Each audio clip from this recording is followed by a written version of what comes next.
گلگت بلتستان کے 78ویں جشن آزادی کی تقریب سے وزیر اعلیٰ گلگت بلتستان نے بھی خطاب کیا۔ حاجی گلبر خان نے کہا کہ آج کا دن گلگت بلتستان کے غیور عوام کی عظیم جدوجہد کا دن ہے۔ گلگت بلتستان قدرتی وسائل سے مالا مال ہے۔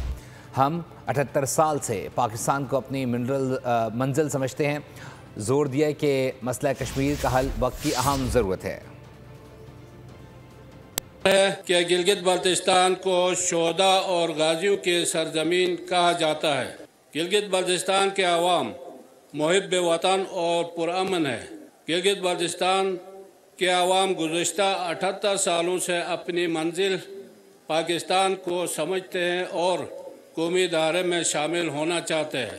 مسئلہ کشمیر کو متاثر کیے بغیر گلگت بلتستان کو آئینی دائرے میں شامل کرنے سے یہاں کے عوام کا دیرینہ مطالبہ پورا ہوگا اور ہمارے ازلی دشمن بھارت کے سازشیں بھی خاک میں مل جائیں گے۔ یوم آزادی کے اس تقریب کے موقع پر ہم اپنے شہداء اور غازیوں کو خراج عقیدت پیش کرتے ہیں جنہوں نے بے سر و سامانی کی حالت میں ہر قسم کی قربانی دے کر ہمیں آزادی دلائی۔ ہم اعادہ کرتے ہیں کہ ہم اپنے آنے والے نسلوں کو خوشحال اور پرامن پاکستان دیں گے۔